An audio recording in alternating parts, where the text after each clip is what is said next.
considering everything that's going on in the country and that migrants are completely overrunning our cities and crime is just rampant out of control everywhere, including San Francisco, where Ricky Pearsall got shot yesterday.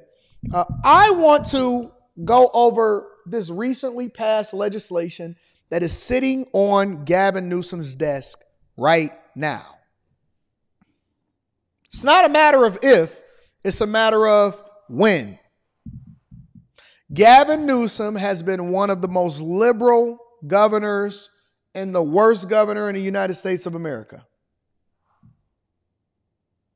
Let me say that again for the people in the back. Gavin Newsom has been one of the worst governors in the United States of America. And so California legislators, which does not only include Gavin Newsom, him advocating for certain things, but California legislators have recently passed a bill that is waiting to be signed on Gavin Newsom's desk that basically gives you, based off of how much the value of a home is, a certain amount of money, especially to illegal migrants, that is now a part of a lottery. So they all in together in order to get up to $150,000 towards a down payment for a home, right after California spent $165 million on permanent homeless housing for one building, to which they're going to equate that to about $600,000 per unit, which is not even the cost of most of our homes or the average home in the United States of America. And they've spent over $28 billion on homelessness, not even to break a sweat on it. Homelessness is just continuing to run rampant over in California. But this bill in particular, ladies and gentlemen, is sitting on the desk of Gavin Newsom, and we're trying to figure out, I already know, if he's going to sign it and allow for this to happen with your tax dollars. Take a look. I know y'all upset, but take a look. The California legislature has passed a bill offering down payment assistance to illegal immigrant home buyers. If Governor Gavin Newsom signs it into law, it will let illegal immigrants access up to 20% of a home's value, or up to $150,000. Now, why is up to 20% of a home's value, as a person that is a veteran participatory person in real estate, why is a 20% relevant?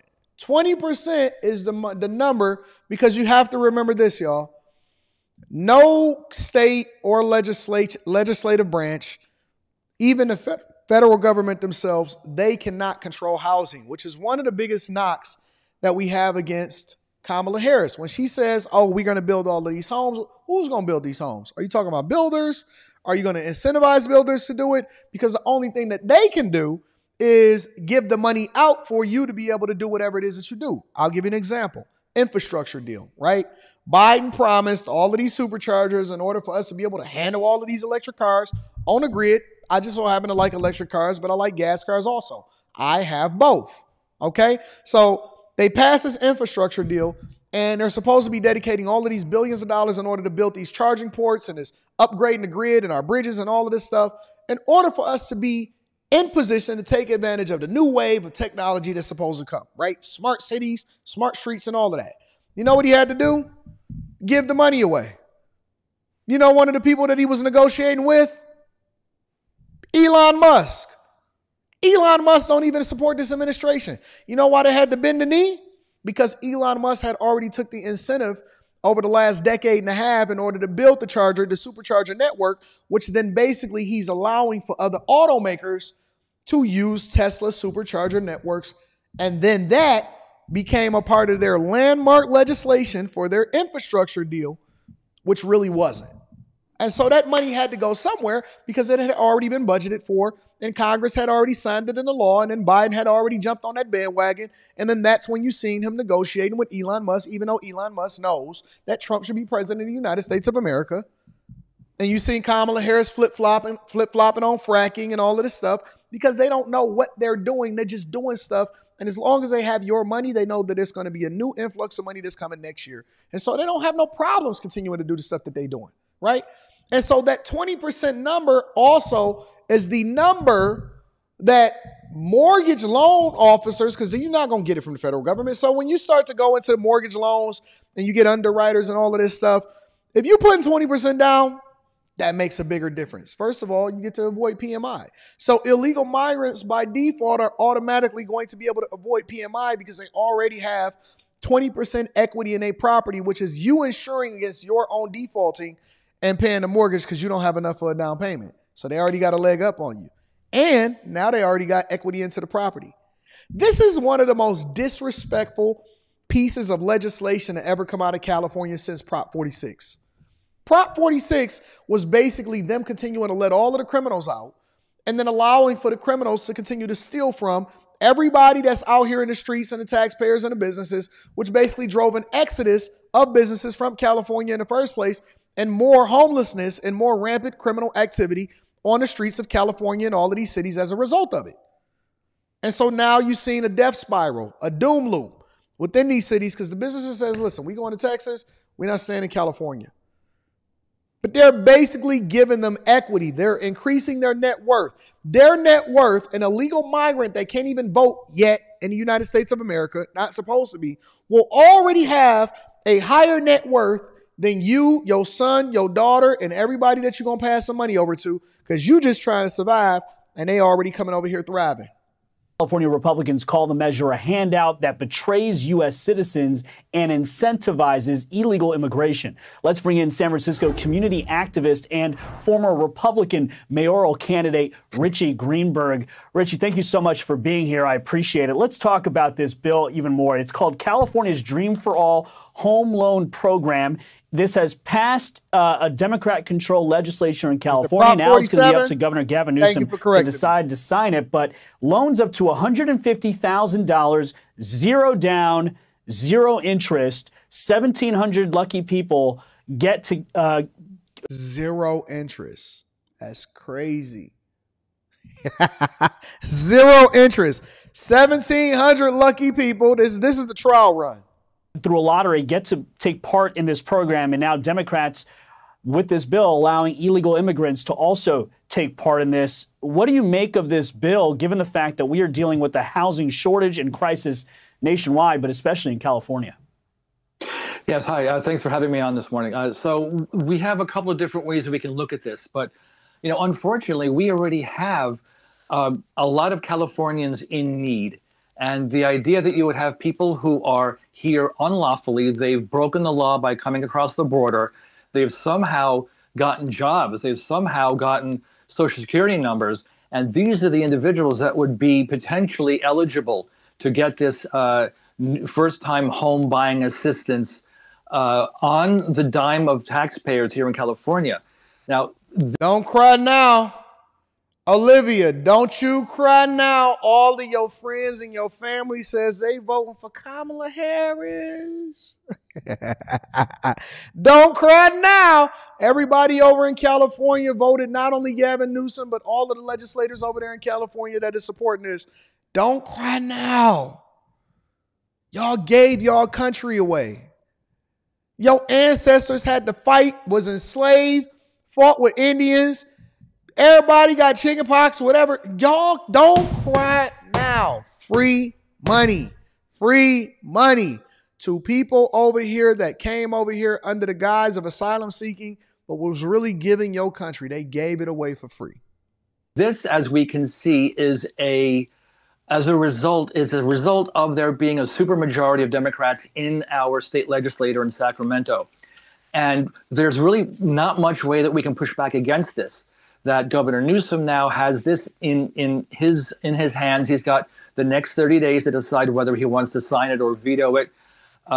And our super majority of Democrats that are in Sacramento, they come up with all sorts of harebrained ideas. And this should be actually very scary because this sets a precedent. You know, they say that what happens in California, so goes the nation. Correct. And we really wouldn't want to push this on any other states, give any other ideas. Oh, it's gonna happen. I guarantee it. I guaranteed it. When Rasheed Wallace used to play for the Detroit Pistons, And then he guaranteed that we would go ahead and beat the Lakers and all of this stuff. We would call it over here in Detroit. We would say we guaranteed it.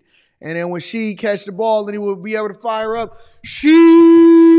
I guaranteed it that if Gavin Newsom signs this into law within the next 30 days, I guaranteed that this will continue to take place across the United States of America. Similarly to how Chicago Mayor Brandon Johnson has already started to adopt some of the same policies that they're adopting over in some of these cities over there in California. This is not new. It starts off in the largest cities and it starts to proliferate into the smallest cities, right? Similar to how Eric Adams, he took what California was doing for the minimum wage law and then he started to implement it with the gig workers, right? This is nothing new. All of this is the same thing. They look to each other, they see how they can maintain power, and they start to implement it in other states and in other cities, other large cities across the United States of America. To say New York or Florida, any other place like that. This is a very problematic idea. You know, it's very, very troubling. It's scary. I mean, when you look at the median price of a single family home, let's put this up. It's now $439,000 nationwide. It is nearly $1 million in California. These are record numbers. Americans are struggling here to try to afford a home. And not only can they not afford it, in California, there is... Yes, it did pass last week, but they're waiting for Gavin Newsom, the final boss. He's King Koopa of California, the final boss. They're waiting on him to sign it. He got 30 days. And he's going to leave us in agony, waiting to see if he's actually going to sign it into law. And he's going to wait till after the holiday before he makes a decision. So he could either veto it or he can sign it into law. But he's already been working with legislators before it ever even hit his desk, which is one of the reasons why they passed it. It's not a matter of if, it's a matter of when. Watch. I'm going to stay on it. Don't worry about it. Are y'all not subscribed to the Millionaire Morning Show? Did y'all not hit a like for the algorithm? Are y'all not a part of the Patreon? The link is in the description as well as pinned to the top of the chat. Because I'm on this every day. Every weekday, I am giving y'all the best information possible so you can make an informed decision on what's best for your city. Every day. Every single day. A 4 million home housing shortage in that state. You got to wonder why they are perhaps not prioritizing trying to fix that first. It's all about the messaging here. And speaking on that, former House Speaker Nancy Pelosi, she spoke with Bill Maher yesterday, and Bill Maher also seemed a bit surprised about the messaging coming from the Democratic Party at a time of need here for Americans. Let's take a listen to a clip of that. So you'd vote for this law? Excuse me? So you'd vote for this law? Well, I'm not familiar with exactly what it is, but making the... How you not familiar with exactly what it is, but you've actually supported it and helped push it through to get to Gavin Newsom's desk in the first place? Listen, man, these mummified politicians are lying to you. The first thing that we need to do is have fucking term limits in Congress. Listen, it's the holiday. I know that the churches ain't even open. The daycares is closed. The truck drivers is out here delivering packages. We good. The first thing that we need to do is have term limits. I don't know. You can't word salad your way through this one, Nancy. Well, I'm not familiar. Don't y'all know? Didn't somebody tell me that Nancy Pelosi and Gavin Newsom was related? Like that's her nephew or something like this? Let me do some research. Let me do some deep diving. Nancy Pelosi.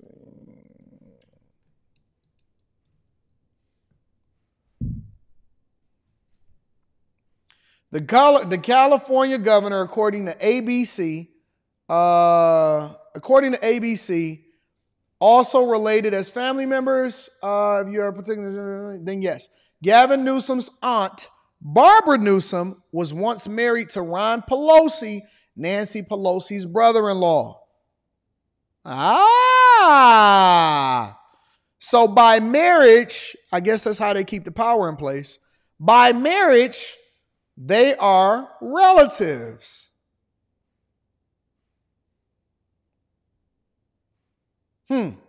As Nancy Pelosi served in her 17th and 18th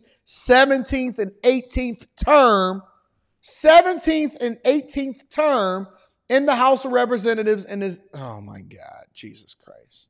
With exactly what it is, but making the American dream of home ownership available to all people is something we have to do for people who are here now. This is before your residency. This is undocumented.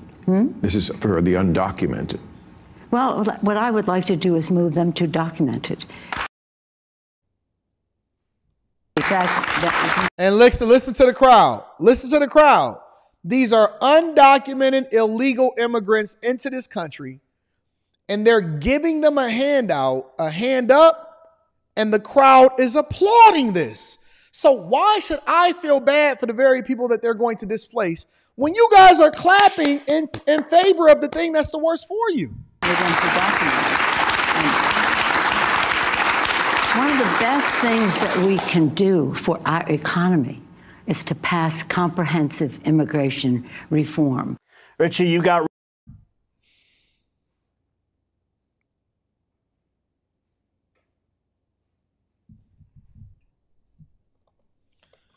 Maybe I'm in the twilight zone. You know, the word does say in the last days that it was going to be like this, that the bad will be good and good will be bad, and that everything is going to be upended. But I just thought that y'all like to know what was going on in your federal government so that we can more or less have a better conversation and y'all can understand why I'm so passionate about the things that I'm passionate about.